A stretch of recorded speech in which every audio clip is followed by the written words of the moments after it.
Chula Radio Plus presents Chula Innovations Unlocked.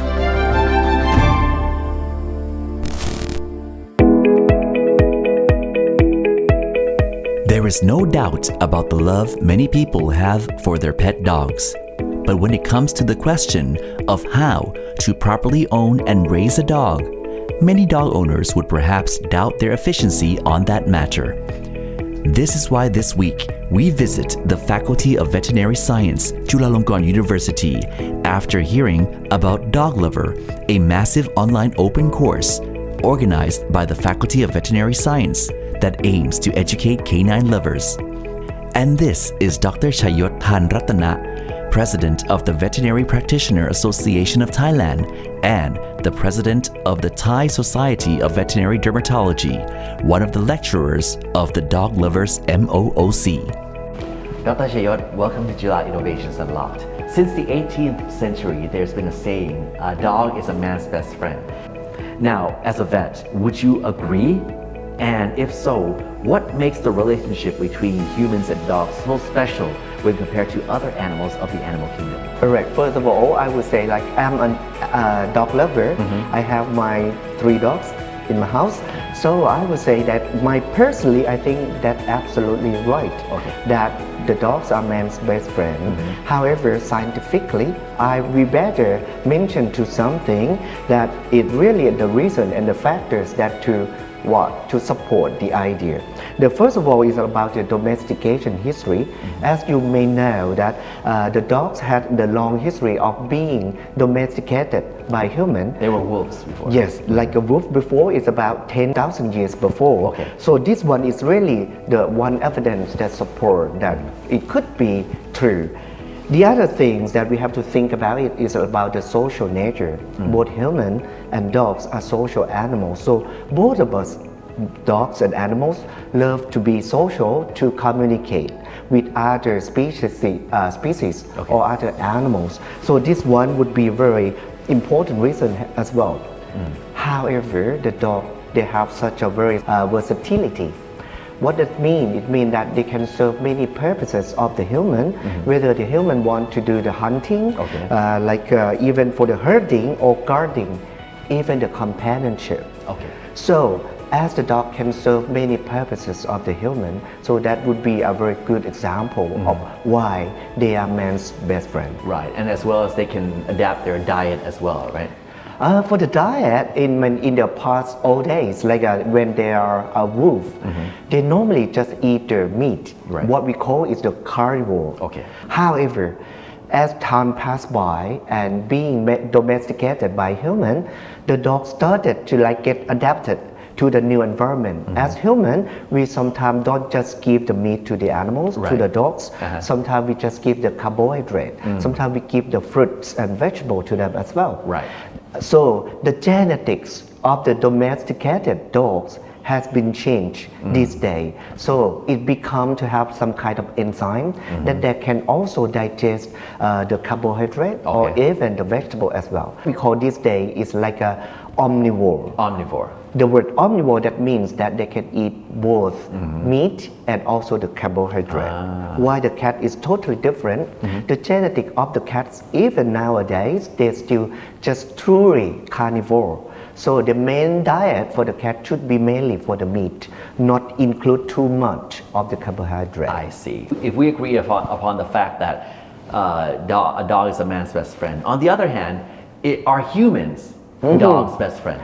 That is very tough question though, because it depends, I think. Because sometimes some of the good owner can be the dog's best friend, but if they're not a good owner, they can't be the dog's best friend for sure. Right. So it's like human, it's individual. So I would suggest that if you already think about adopting any dogs in your house, you have to learn, you have to get enough education about what's the nature of the dogs, what their needs, what you have to support them. So once you know them thoroughly, you know them well, so that you can be the dog's best friend in that way. Right. Now to add on for your answer, what is the biggest misconception that dog owners have?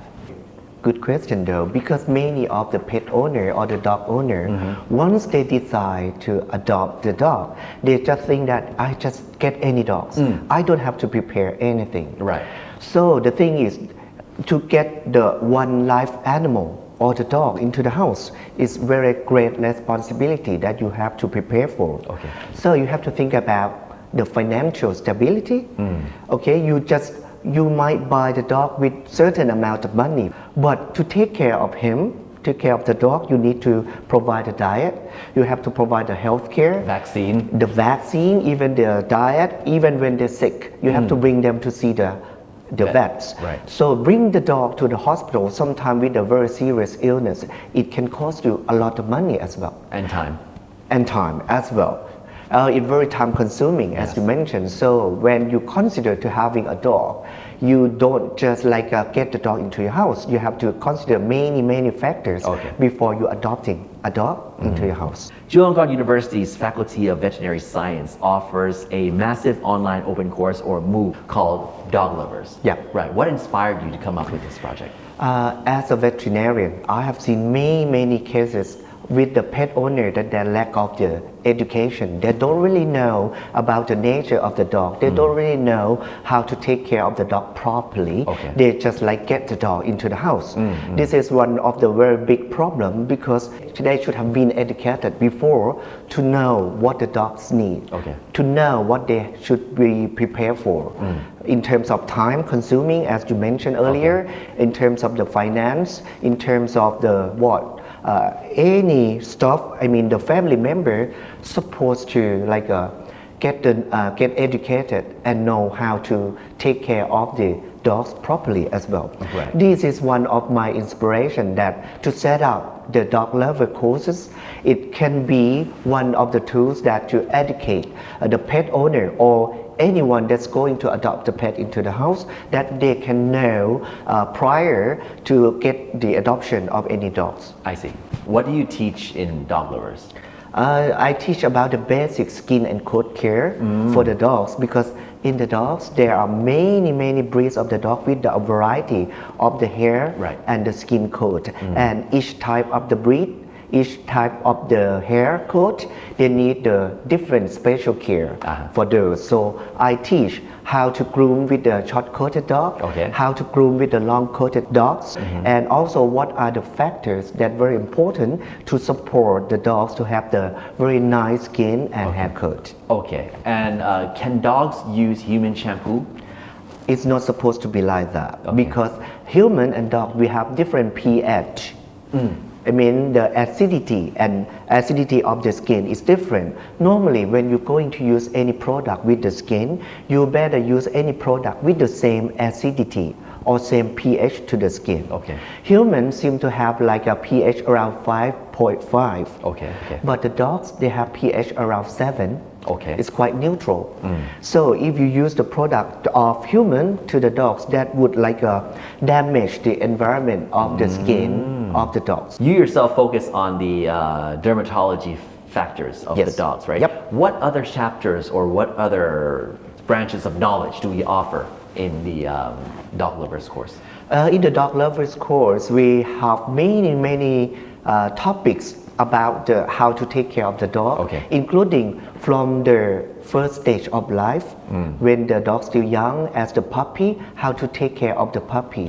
When they get old, with the old age or the senior stage, what the factors that you have to consider, because many diseases that just happen when they get older, like a metabolic disease, liver disease, kidney disease, even the bone disease, or the joints problem.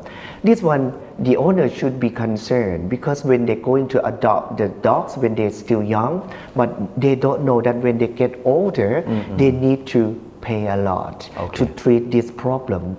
Sometimes we can prevent those diseases, sometimes we can't prevent it, just only due to the aging process of the body.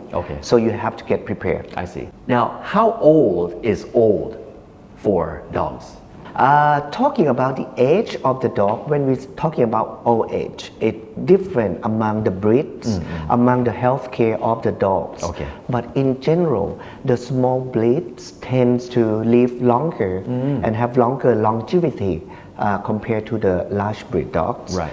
For the small breed dogs, they get old around 7 to 10 years old. 7 is old already. 7 years old, we consider as the first stage of the aging already. And for the large breed, it would start from 6 to 9 years old. And when they say that 1 human year is equivalent to 7 years for the dog, is that scale correct? Part of it is true. I mean, especially during the early age of the dogs, but it's not for the long term. I mean, for the whole entire life of the animals, of the dogs. Right. Actually, it's just only true for the first few years of the dogs. So it's not like a 1 multiplied by 7. Okay. Not like that. So for the dog lovers MOOC or massive online open course, what has been the feedback from your students? Oh, we got very good feedbacks. We have so many people register for the course, and even many of the students or the participants, they even like leave their loads of the question about the problem in the dogs, because they already have their own dogs. They want to know more about how to take care of their dog properly. It is very good response, right. Quite a success. Can you raise a few examples of the questions given and what were the answers that you replied? Right, just like for my part of the basic skin and hair coat, they would ask me if they want their dogs, which is the long hair coat, Yorkshire Terrier or Shih Tzu. They want them to have the very beautiful and shiny hair coat. What supplement is best for their dogs, and are they safe for them? So my answer was, we better start with the good balanced nutrition first, and then if you want to support, it depends on what you really like to do. If you have the very thick hair coat, you can give something like biotin or zinc to them. Or if you want a very shiny and healthy skin and hair coat, you might consider having the essential fatty acid, or in other words, omega-3 and omega-6. This one is the very important nutrients in order to support the skin. Salmon oil would be very good example for that. However, it depends on the amount and it depends on the quality of the salmon oil product as well. As an expert in this field, Dr. Chayot, can we turn mean dogs into nice dogs? And if so, how? When you say mean dogs, you mean like aggressive dogs? Yeah, like to bite, like to... I have encountered with many of the aggressive dogs. The answer is yes, it is possible for you to modify the behavior of the dogs to that display the aggressive behavior. But you got to be honest, it's just like us. With old people, it's not easy to change the conception or the attitude of the old people. Quite the same apply to the dogs. That is not easy. However, it's still possible as long as you have the patience. For that, you have the right way in order to try to modify the behavioral problems of the dogs. But sometimes it might be too difficult for the owner to do it on their own. You might consider like consulting the professional behaviorist or the vets in order how to do so. And don't forget that in any behavioral problems, if you want to modify it, if you want to train it, you really have to spend some time, sometimes or a lot of times to the animals. So they will spend a lot of time with the dogs and teach them and learn from the way how to correct the aggressive behavior properly from the behaviorist or professional. That would be my suggestion. And how about dogs that like to wreck things? You know, tearing up the couch, biting furniture. Can we have them not destroying things? It's quite the same actually, because to wreck things is like one of the behavioral problem.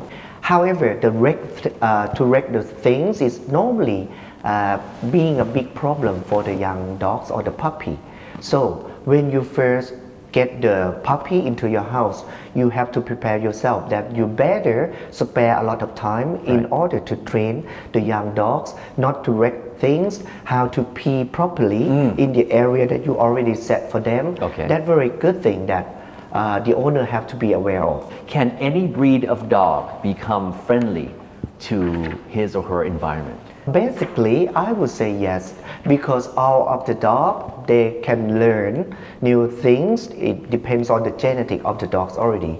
However, I have to also admit that some of the dog breeds seems to be more intelligent and more acceptable to learn new things from the owner by the teaching on the way that the owner want them to be. Right. But the owner also have to prepare themselves to be ready to train them. Now, how would one know that one is ready to buy or adopt a dog? Is there like a checklist of any kind? Yeah, that would be the things that we call for the responsible pet ownership. Before you own the pets, you have to consider several things. The first one would be the time consuming. Financial responsibility, also very important. We have already mentioned for that. They have to think about the long-term commitment.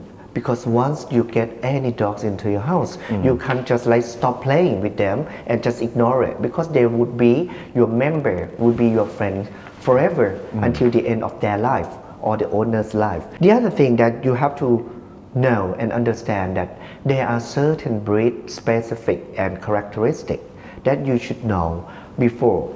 You might have seen that this day the French Bulldog seems to be very popular in Thailand. But for the French Bulldog, what we call is the brachycephalic breed. That means that they have very short face. And this breed come with many genetic abnormalities. With many disease predisposition. For example, the breathing. That you can see that a lot of French Bulldog, they breathe very loudly. Yeah, like they have asthma or something. Yeah, something like that. But it's actually because of the anatomy of the face and the nose, so make them difficult to breathe. Sometimes you can hear them breathe for long term. And this one is actually the predisposition of the the respiratory problem in long term, even the asthma, even the infection of the lung, even the heat stroke. Right. Because the dog, they dissipate the heat out of the body through the breathing, especially in the hot weather. That would be the very risk condition for their life. Okay, so all of this stuff the owner should know before they taking any breed of the dog into the house. If you're thinking about the long hair coat or double hair coat like Pomeranian, Siberian Husky, they would shed their hair very often, almost every day. So you have to do the brushing at least every other day. Okay, so any owner with the asthma or allergic problem, that would be a good choice for you to take the double hair coat or the long hair coat dog into your house. You probably consider the short coated dog instead. Those are an example that before taking any animals into your ownership, there are lots of factors that you have to prepare. Right. So before you do, you have to know, and in order to know, you have to learn. Yes. And Dog Lovers MOOC is one of the go-to places. Yes. All right, indeed. Now, let's say for whatever reason, a dog owner comes to a point, for whatever reason, that he or she can no longer have a dog or raise a dog. How do you deal with that problem? What do you do with the dog? That would be very big problem. That maybe one cause of the stray dogs that you have seen, the stray dog in the street this day. Right. So once you unable to take care of the dogs that you own already, there are several choices that you might do. The first thing is to rehome the dog. To rehome, you can probably just ask your friend, you can probably ask your vets at the clinic. Like myself, I've treated them for so long, then one day the owner said, I have to go back to my country and I can't have this dog with me back. Sometimes the vet just like take them under their ownership. Is that what happened to you? That happened to me. That happened to many of my vet friends already. However, the other thing that I would like to mention is like this day we already have the social media. You can just post into the social media or even the group. They have like the small group of each dog breeds, like a Chihuahua group, like a French Bulldog group. Right. Sometimes if you just post into those groups, it might be quite easy for you to rehome the dog. Right. So, Dr. Chayot, how does one enroll into the Dog Lovers MOOC? That's very easy. You just search from the Google for Chula MOOC, Dog Lover, and then you will see the course online there. So you can just register online. Okay. Once you register, you will see that there are about 10 chapters about how to take care of the dog's healthcare in different issues. So it would be very beneficial for any dog lovers to register and learn how to take care of your dogs properly. Right. Free of charge. Yep. Right. And I understand at the end you offer a certificate as well. Yes, you also get the certificate, but on top of that, above the certificate, you would know how to take care of your dog properly, and you would probably tell your friends, tell your family also how to take care of the dogs properly. That is actually the objectives to have the MOOC course of the dog lovers. Right. I mean, as a dog lover myself, owning 6 dogs at home, I mean, I'm really looking forward to going into the MOOC of Dog Lovers. Right. So thank you so much for your time, and thank you for doing all this, not only for the dogs, but also for society as a whole. My pleasure. ขอบคุณมากจังครับ Thank you. ขอบคุณครับ Chula Innovations Unlocked is produced and presented by Superjohn Klinsawan. This program is brought to you by Chulalongkorn University.